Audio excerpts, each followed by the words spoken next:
여보세요?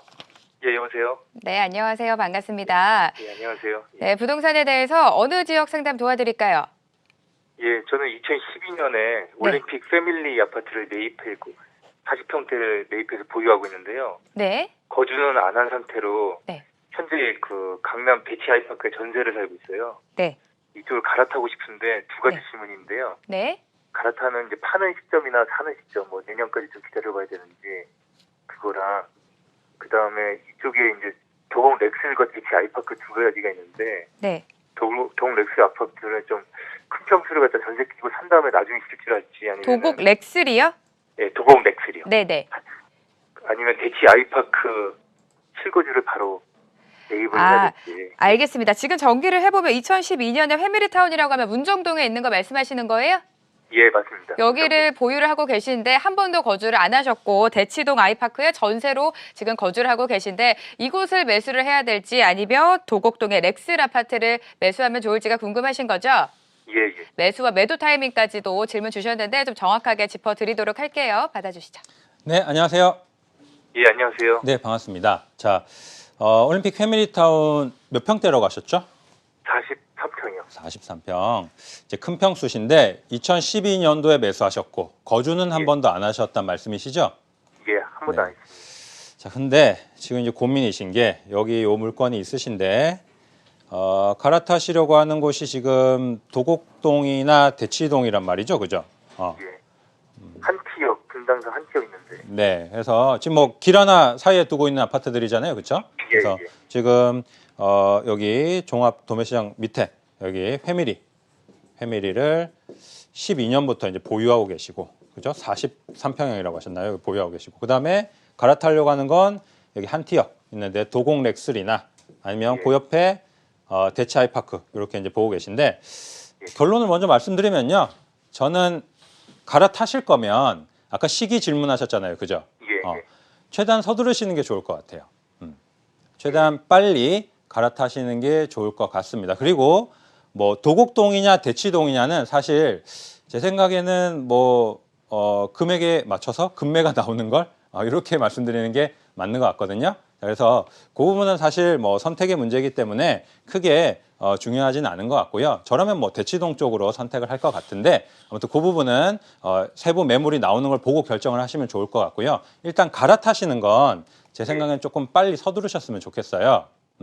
자, 왜 제가 그렇게 말씀을 드리냐면 좀 설명을 드려볼 텐데 일단 다 뭐 유명한 아파트 단지들이잖아요, 그죠? 예. 뭐 최근까지 부동산 상승장이 계속되고 있는데 그 상승장을 계속해서 이끌어온 아파트 단지들입니다. 자, 근데 제가 이제 갈아타는 걸 빨리 갈아타셨으면 좋겠다 말씀드렸는데 언뜻 먼저 든 생각은 사실 이 생각이었어요. 아까 말씀하실 때 거주를 안 하셨네? 예. 거주해야 되는 거 아닌가? 이 생각이 먼저 들었거든요. 그 왜 그러냐니까 아시겠지만 일단 그 양도세 같은 경우에 이제 패밀리 가치 9억 넘는 이 고가 주택들은 1주택자여도 완전히 비과세가 안 되지 않습니까?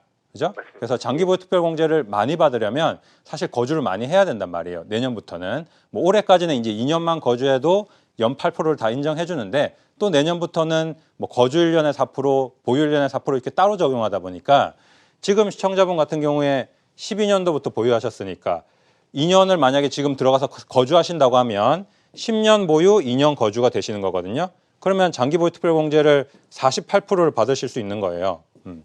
그럼 이게 사실 꽤 크거든요. 지금 이게 12년도에 사셨으면 진짜 저렴할 때 사신 거잖아요.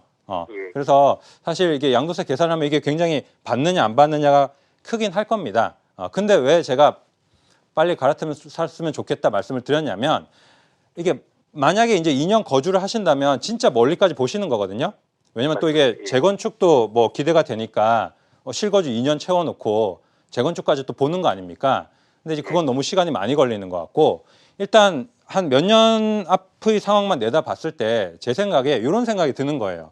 뭐냐면 그래 뭐 이거 거주 2년 해서 양도세를 아낄 수 있는데 그거 거주하느라고 2년 기다리는 동안 도곡동이나 대치동에 있는 아파트가 더 오르면 그러면 손해잖아요. 그죠?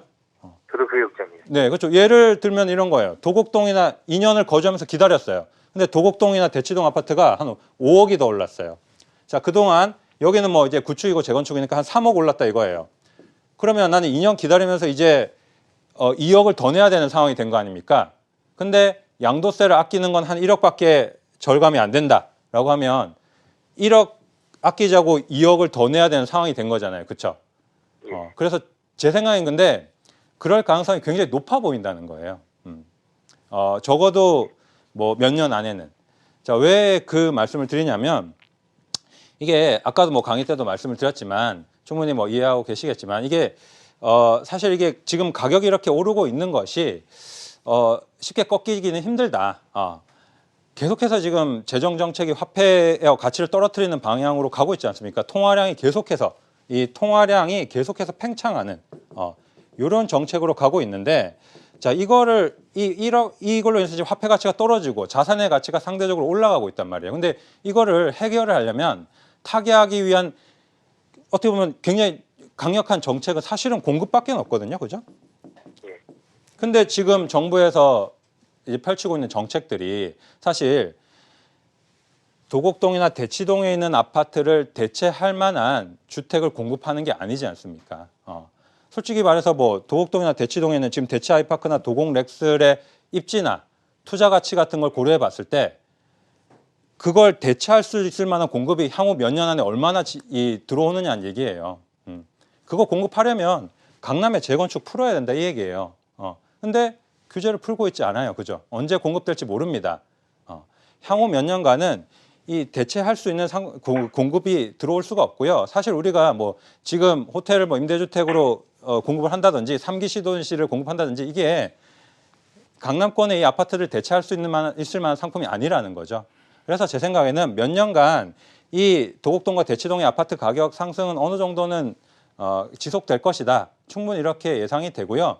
뭐 물론 이런 분석이 굉장히 불편하신 분들도 있으실 겁니다. 아니 지금도 이렇게 가격이 많이 올랐는데 더 오른다고요? 이렇게 생각하실 분들이 있겠지만 이게 원래 항상 그런 얘기 하잖아요. 진실은 항상 불편하고 받아들이기가 힘든 겁니다. 그래서 우리가 냉정하게 현실을 직시하셔야 되고 그렇다고 봤을 때 저는 어차피 갈아타실 거라면 자 빨리 결정하자. 이렇게 말씀드리고 싶습니다. 이렇게 결론 드릴게요.